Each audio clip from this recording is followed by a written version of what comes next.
సినిమాలకు దూరంగా ఉన్న సమంత క్రేజ్ ఏమాత్రం చెక్కు చెదరలేదు. చేతిలో సినిమాలు లేకపోయినప్పటికీ నిత్యం వార్తల్లో నిలుస్తుంది. నాగ చైతన్యతో విడిపోయిన తర్వాత చాలా సెలెక్టివ్గా సినిమాలు చేస్తుందామె.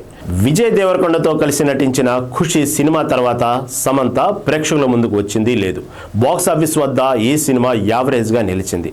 ఆరోగ్యం సహకరించకపోవడంతో సమంత సినిమాలో నటించడం ఆపేసింది. అయితే ఇటీవల వరుస సినిమాలకు గ్రీన్ సిగ్నల్ ఇస్తోంది. బాలీవుడ్ వెబ్ సిరీస్లో నటిస్తుంది సమంత.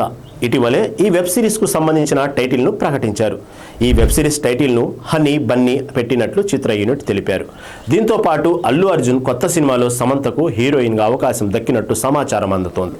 అల్లు అర్జున్ ప్రస్తుతం పుష్ప 2 సినిమాలో నటిస్తున్నాడు. ఈ సినిమా తర్వాత తమిళ స్టార్ దర్శకుడు అట్లీతో ఓ మూవీ చేయడానికి బన్నీ గ్రీన్ సిగ్నల్ ఇచ్చాడు. ఈ సినిమాలో హీరోయిన్గా సమంతను ఎంపిక చేసినట్లుగా తెలుస్తోంది. అట్లీ వినిపించిన కథ నచ్చటంతో వెంటనే సమంత ఈ సినిమాకు ఓకే చేసిందట. ఇదిలా ఉంటే హీరో నాగ చైతన్య, హీరోయిన్ సమంతల బంధం గురించి అందరికీ తెలిసిన విషయమే. ప్రేమించి పెళ్లి చేసుకున్న ఈ జంట కొన్ని సంవత్సరాలకే విడాకులు తీసుకోవడం జరిగింది. తెలుగు ఇండస్ట్రీలో సమంత నాగ చైతన్య జంట బెస్ట్ పేరుగా నిలుస్తుందని అందరూ భావించారు. కానీ వీరి మధ్య విభేదాలు రావడంతో విడాకులు తీసుకుని ఎవరి జీవితాన్ని వారు కొనసాగిస్తున్నారు. విడాకుల తర్వాత తొలిసారి వీరిద్దరూ కలిసి ఒకే వేదికపై దర్శనమిచ్చారు. అమెజాన్ ప్రైమ్ ముంబై వేదికగా ప్రమోషన్ ఈవెంట్ నిర్వహించింది.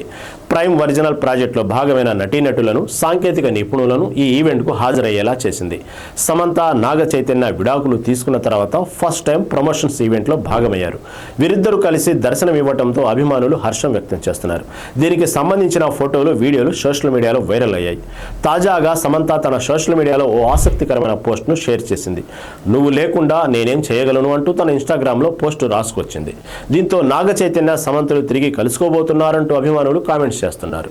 మా వీడియోస్ కనుక మీకు నచ్చినట్టయితే please like, share and subscribe to SR news.